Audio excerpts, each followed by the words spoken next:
വെക്കേഷനൊക്കെ സ്റ്റാർട്ട് ചെയ്തിട്ടുണ്ട്. അപ്പോൾ എങ്ങോട്ട് പോവും ഫാമിലിയൊക്കെ ആയിട്ടെന്ന് ചിന്തിച്ചിരിക്കുന്ന ഒരു വർക്കലയിൽ ഇങ്ങോട്ട് നേരെ വിട്ടോട്ടെ. കാരണം അവിടെ കുറേ കാര്യങ്ങളൊക്കെ ഉണ്ട് കാണാൻ. അതേപോലെ തന്നെ നമുക്ക് ഫാമിലിയൊക്കെ ആയിട്ട് പോയി കഴിഞ്ഞാൽ നല്ല ത്രില്ലിങ് ആയിരിക്കും. അപ്പോൾ ഇത് നമ്മളെല്ലാവരും കൂടെ ആയിട്ട് സ്കൂട്ടിയിലും വണ്ടിക്കകത്തുമൊക്കെ അങ്ങ് പോവാണ് കേട്ടോ. ഞങ്ങളുടെ ഫാമിലി ഫുള്ളുണ്ടായിരുന്നു. അങ്ങനെ ഞങ്ങൾ വർക്കലയിൽ എത്തിയിട്ടുണ്ട്. അധികം അങ്ങനെ ആൾക്കാരൊന്നും ഇല്ല, മുകളിൽ നിന്ന് നോക്കിയിട്ട്. അപ്പോൾ താഴോട്ട് ഇറങ്ങി പോകേണ്ടതായിട്ടുണ്ട്. അപ്പോൾ ഇവിടെ ആൾക്കാരൊക്കെ ഉണ്ട് കേട്ടോ. ഇവിടെ വന്നു കഴിഞ്ഞാൽ ഈ ഒരു ഇറക്കവും കയറ്റവുമാണ് സഹിക്കാൻ വയ്യാത്ത. കാരണം ഈ ഇറക്കവും കയറ്റവും വയസ്സായവർക്ക് ഭയങ്കര ബുദ്ധിമുട്ടാണ് കേട്ടോ. അങ്ങനെ നമ്മൾ വർക്കല ബീച്ച് എത്തിയിട്ടുണ്ട്. ഇവിടെ കുറേ മദാമ്മമാരും അതേപോലെ തന്നെ കുറേ ആൾക്കാരെ കാണാം കേട്ടോ.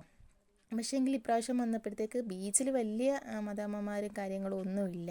ഇവിടുത്തെ ബീച്ചിലെ പ്രത്യേകത എന്താണെന്ന് വെച്ചിട്ടുണ്ടെങ്കിൽ നമ്മളെ കൊല്ലം ബീച്ചിനേക്കാൾ അപകടങ്ങളൊന്നുമില്ല കേട്ടോ. നമുക്ക് വെള്ളത്തിലോട്ട് കുറച്ച് നേരം കൂടെ ഒക്കെ സ്പെൻഡ് ചെയ്യാൻ പറ്റും. കുട്ടികളായാലും ശരി കുറച്ച് നേരമൊക്കെ വെള്ളത്തിൽ കളിക്കാൻ പറ്റും കേട്ടോ. അങ്ങനെ ഫാമിലി ആയിട്ട് വന്നതാണ് ഏറ്റവും കൂടുതലൊരു എൻ്റർടൈൻമെൻറ്റ് എന്ന് പറയുന്നത്.